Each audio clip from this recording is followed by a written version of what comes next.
Well, there is a lot going on right now when it comes to the college football transfer portal situation, including a seismic quarterback decision for Ohio State. Now, the first thing I want to talk about, this is just another case of me being shocked guys even still have eligibility left. This is Dillon Gabriel seeking another transfer at his free agency right now in college football. Look at Dillon Gabriel. UCF for 3 years. He starts 3 years.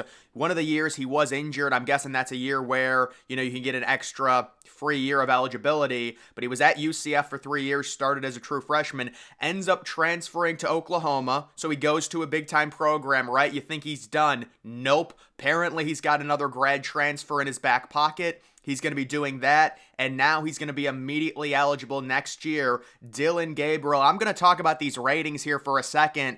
I have to say, I think these are completely inaccurate. Like, the idea that Dillon Gabriel and Kyle McCord have the exact same transfer portal rating is ridiculous. I think Dillon Gabriel is an immediate upgrade over Kyle McCord if he were to go to Ohio State. We just learned earlier today, Kyle McCord now officially in the transfer portal. There's a lot of speculation on what's been going on with that situation. Here's what I'll say on Kyle McCord. I would imagine Ryan Day went to him. He said, listen, we're planning on moving on. It's not going to happen. If you want to stay on as a backup, that's fine. But I would get going on your transfer situation. You're going to have a lot of time to really work it out with the portal just opening now. And Kyle McCord said, okay, obviously, I've spent 3 years in college. I want to start next year. Ryan Day probably told him, listen, I have to beat Michigan. I've lost 3 times in a row. It is absolutely critical for me, so I want a more talented QB. We tried you. It didn't work out, and I do think this is Ryan Day finally admitting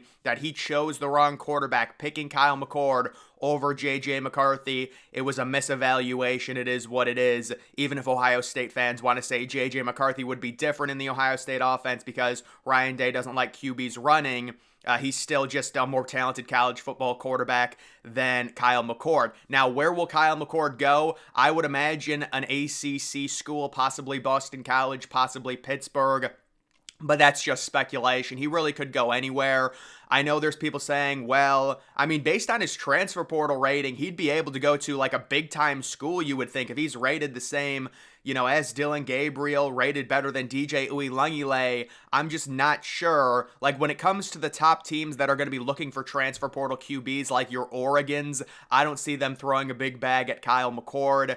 I would see a team like Pittsburgh, maybe Rutgers. I believe his dad played at Rutgers, possibly as an option for McCord. And the story for McCord, he's a decent quarterback. Ohio State, it's a different standard. And if you don't meet that standard, it's just not going to happen. So they tried it with him. They're moving on. Day told him, look, it's not going to work out. You need to hit the portal if you want to play and start next year. Now back to Dillon Gabriel. Where is he going to go? Dillon Gabriel's transfer portal recruitment, obviously it's going to be based upon money. Gabriel realizes he's not going to be high in demand when it comes to the NFL draft based on his age and his profile, but what a season at Oklahoma. This has been a good college football quarterback for 5 years now with a ton of experience. I see a team like Oregon jumping in the mix heavily with Dillon Gabriel. They're losing Bo Nix. They've got the Nike money. They have huge games next year. They have a game where they're hosting Ohio State. They're going to want to keep that train rolling. So I see Oregon really getting whoever they want, whether it's Dante Moore, Dillon Gabriel, unless Ohio State outbids for Dante Moore. Right now, there's a substantial rumor that Dante Moore is coming to Ohio State, which would really shake up the Ohio State quarterback room because Dante Moore will be in college for 2 more years before he can go to the NFL, very likely starting for 2 more years. And let's be honest, the Dante Moore QB profile is exactly what Ryan Day wants. Whether we like it or not, Ryan Day does not like running quarterbacks. Dante Moore, in my opinion, kind of plays like C.J. Stroud. Now, C.J. Stroud was directed by Ryan Day not to run, and we see in the NFL he's running now, but I just feel like I get a C.J. Stroud vibe from the way Dante Moore plays, and then people are concerned Dante Moore really did not play well as a true freshman. When you're a true freshman quarterback, it's very hard to play well, so I wouldn't read a ton into that. This kid was a top 5 overall player, And if you're Dante Moore, obviously now you went to UCLA for the money. Well, you originally were committed to Oregon for the money. You flipped because UCLA probably offered you a better NIL deal. It's enough with the games. You need to go somewhere where you can be developed with a really good elite system and good wide receivers so you can actually be a top 10 pick in the NFL draft. That's what I think Ryan Day is going to sell Dante Moore on. And it seems like Ryan Day is understanding very likely they have to take some big time transfer QB, whether it's Dillion Gabriel if they want to do a 1-year thing, or it's Dante Moore if they want to do a 2-year thing. That puts into big doubt Devin Brown, who likely will be following Kyle McCord into the transfer portal. There are people speculating, will Devin Brown play against Missouri? I would imagine everything is on the table. You've also got Lincoln Keenholz, the true freshman as well, who just came there. I'm guessing he's not in danger of transferring or anything like that because he is very young. Will he possibly start against Missouri? So right now, if I had to predict, I do think Dillion Gabriel would be a fit at Oregon with some type of NIL deal, and Dante Moore would be going to Ohio State. This is all speculation. Maybe Dante Moore goes to LSU. Maybe he gets a better offer. I don't know exactly what's going to happen. You also do have DJ Uiagalelei. I could see him going possibly to Michigan State. There's some other schools out there as well that need quarterbacks that are going to throw some money at DJ. I heard Maryland was an option. Very interesting stuff there. And then how about this bombshell? Well, you know what? Let me talk about another quarterback that I forgot to mention in my last transfer portal video.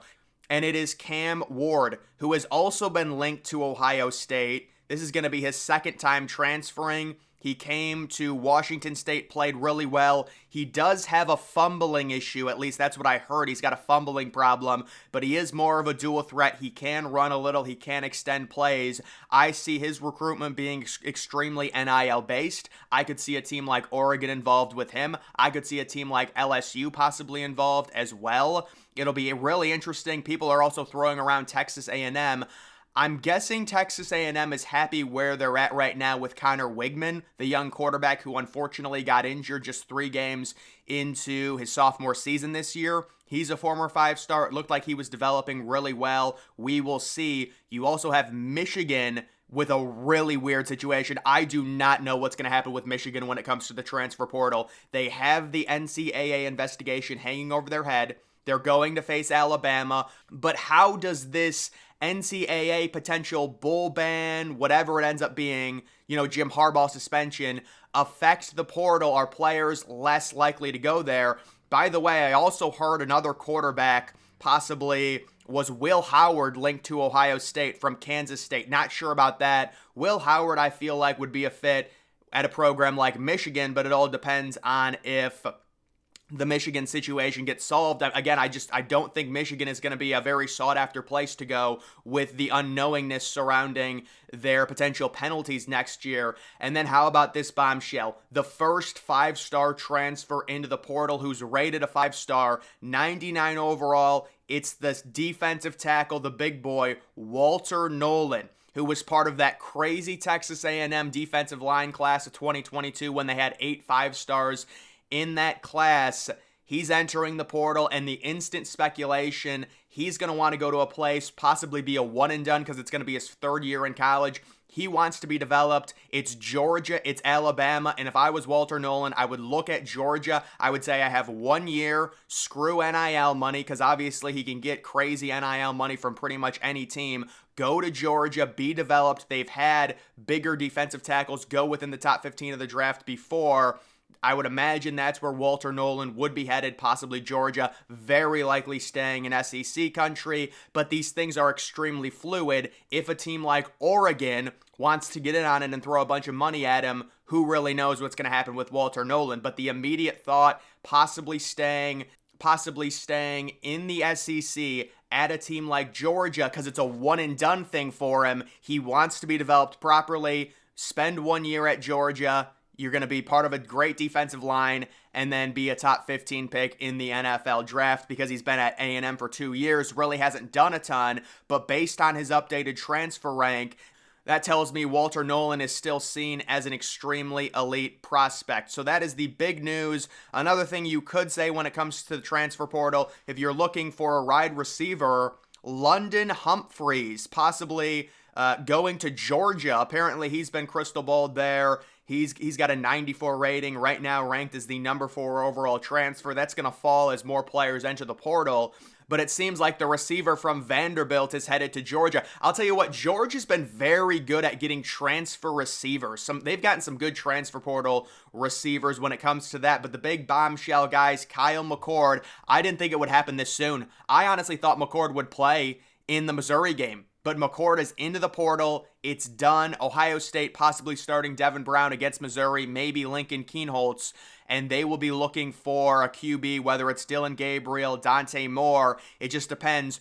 What is Ryan Day's timeline? Because both of those quarterbacks with Dillion Gabriel, it's one and done. You can move on to whatever quarterback you want after 1 year. This is his final year of eligibility because he's a grad transfer 6-year player.